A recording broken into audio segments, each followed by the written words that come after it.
El Rufai enrolls his son in a public primary school in Kaduna. Governor Nasir El Rufai of Kaduna State on Monday yesterday enrolled his 6-year-old child Abubakar into primary 1 in Capital School Malali, Kaduna, a public school in fulfillment of a promise he made in 2017. Now, El Rufai had in a state broadcast in December of 2017 promised to enroll his child in a public school when he turns 6 years old. According to him, and I quote, "The move is part of reforms to revamp public schools in the state to make them more competitive. We're determined to fix public education and raise their standards so that private education will become only a luxury. As we make progress, we will require our senior officials to enroll their children in public schools." End of quotes. Now, there's a short video clip to this story. Let's see if we can quickly go take that, and then we'll come back to the table. My child will go to a public school. I made that commitment because I believe that it is only when all political leaders have their children in public schools that we will pay particular attention to the quality of public education. I went to a public school like this. In fact, the school I went is not even as good as this. But here I am because of the quality of teaching that I got. It is our intention in Kaduna State government to ensure that all our public schools offer quality education, and we are encouraging all our senior public servants to have their children in public schools. It's just a commitment that has been fulfilled today. Once the public schools are improved to a point that they are nearly as good or even better than the private schools, no one will waste his money taking his child to a private school. People only spend money in private schools because they know that the quality of public education has collapsed. We've been working to improve it. By the grace of God, we will improve it. We'll get to a point in this state, by the grace of God, that private schools will be a luxury, not a necessity. In the past few years, it has been a necessity to send your child to a private school, but by the grace of God, not anymore. We'll change that. I'm sad because I went to my old room and some of my friends and my teachers, and I have to help my father and some of my friends and my teachers, and I have to help my father to keep his promise. Sad because I lived in my old room and some of my friends and my teachers, and I have to help my father to keep his promise.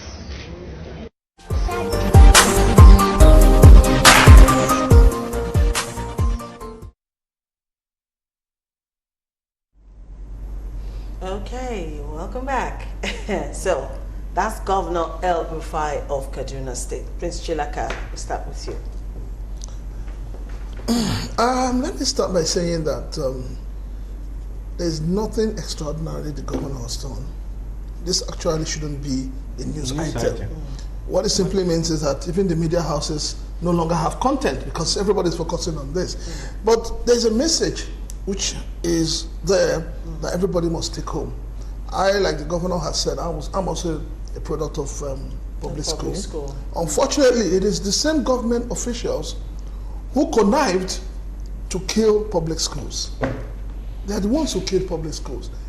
And what have they all done? They've all gone to open their own private schools, milking the people dry. So I would say yes, Governor El Rufai, congratulations. But what I don't like is the politicizing of it. This is something that could have been done quietly. It's a family matter. We have this problem in Nigeria. The way we see our government officials is the way we see our men of God. When a government official does something, wow, everybody is moved. When the pastor does something, even when the pastor doesn't do anything, so far he stands on the pulpit and claps his hand, everybody goes, wow. We must stop this mediocrity in our country. For this country to move forward, we must shun mediocrity and do things the right way. All right, Mazin. Yeah, I think about 85% yes with my colleagues, and he has done that. Why did he go there with his media teams? For what? Would have been something very because simple, he made a promise. But then at the same time, he's a governor. Wherever he goes, these media teams will go with him. Sure. But then we clap hand for him. But let us also remind ourselves that a few months ago, the same governor celebrated his graduation, the graduation of his son in other UK university. Why has he not brought him back to go through public schools? We all went through public schools. In fact, when I was discussing with my wife last night about this, we remember in our own days, 50s, 60s, there were two sets of schools, government schools and missionary schools. Today, where are the missionary schools? Because the state could no longer run. Like he said, they now handed over back the schools to the missionaries. Some of them are not fortunate. Rufai, you've tried, but I don't know why it is now you are now making so loud. Ordinarily, would have gone in quietly because you are a quiet person. Remember, when you have been making headways, because even before the election or during the election, you said you made some statement that the whole world clapped hand for you. That is by saying that they will go with, body bags. Today, the whole world is also clapping hand for you because you have been the first governor, sitting governor, to publicly, present your child in a public school and want others to follow suit. You know, last time I said, we called the Minister of Labour and I asked him, because people are not happy with what is happening, it's because you in the governors, your children are not in public school. He said his children were in public school, but he couldn't mention it. But thank God that this one has shown it. Let others follow. And again, we don't need, public school is good, especially in Lagos. All my wards, all my nephews that stay with me, they went through public school and they made good grades. If public schools are properly founded and run, and they will produce good people, good children. So I think it's okay. All right, Mr. Shopito. Well, of my own era, there was nothing like I was not the private schools. And as we were discussing before we came on air, we were very, very good products. We will now go on and read on our own and make grades.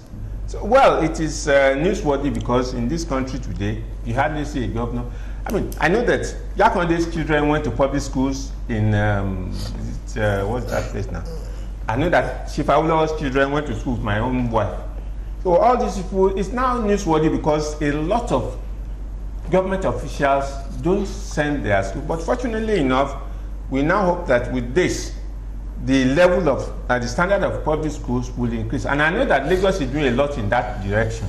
So very soon, and in any case, a lot of the private schools are half-baked. But because we glamorize all these things, that's why it says, so fortunately enough, like I said, Lagos State is doing something. And I know that other states are going to follow suit. It's a good thing that Rufai has shown the way. So let's hope all the other governors will also copy him. Okay, now you did mention... in addition to that, public schools teach the syllabus for children to be grounded. But private schools teach to pass examinations. Not to pass exams. Cramming. So if you now... My words, about 5 Let of me them... put in there, there's even a very dangerous trend within the private school system where children no longer fail. They don't know you don't repeat classes anymore. So you just push you ahead because the parents pay so much. You can't tell a parent your child has to repeat a class. Yes, that's a dangerous thing. The people always get the kind of leadership they want. What? Today we have the kind of educational system we want. We want quick. We've become like noodles, 5 minutes. Parents no longer allow their children to go through primary 1 to primary 6. When the child gets to primary 4, they're already looking for private school. Because they say they want their child to become a graduate at the age of 18, at the age of 15. When we say all those things, it still boils down, like I keep saying, whatever goes wrong in the Nigerian system starts from the homes. The homes have lost everything about morality. We need to go back to the drawing board in order to get things working in this country. Parents are the problem of this country. We are not being sincere as parents. We are not being fair to the upcoming generation. Because it is parents that are killing the educational system, especially the public schools. It is parents. Everybody wants to open a private school. Everybody sees it as a milk industry where they can make money. Okay. We need to remove money from education for us to get it right. Okay. Now, Mr. Shokwito, you raised a very valid point there. It goes beyond just revamping the public school system. You know, there's a lot of other things, you know, tied to that. Like you mentioned, the fact that then we used to read on our own. And I recall when I was sitting for my WAEC, you know, and all of that, I used to go to a public library somewhere around Harvey Road there. Yes. You know, there was this fantastic public library. You could walk in and read, and there were books.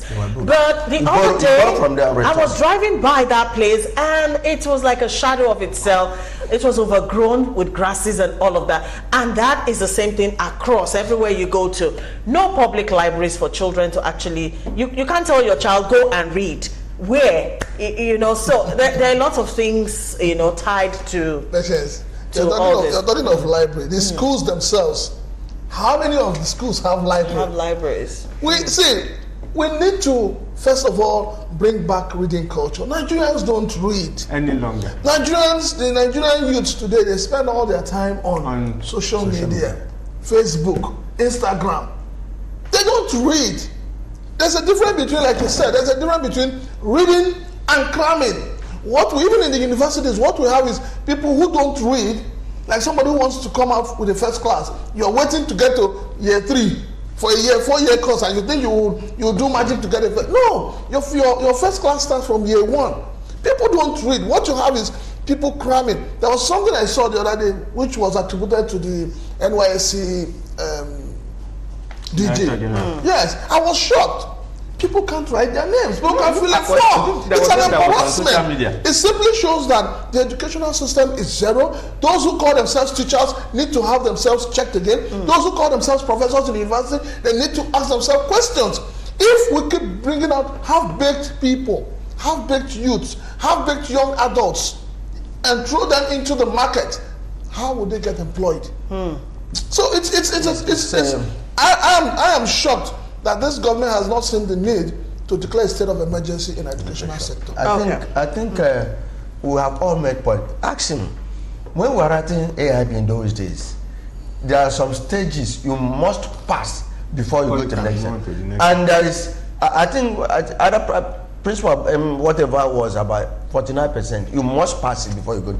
And we read on our own. So, but today, like he said, the first school of thought a child has is home. And that's why I am running a series in the other platform, Moral Value with Mazi, every Wednesday and Friday. Moral value has disappeared from the home. Sure. So we need to go back if we must achieve any headway.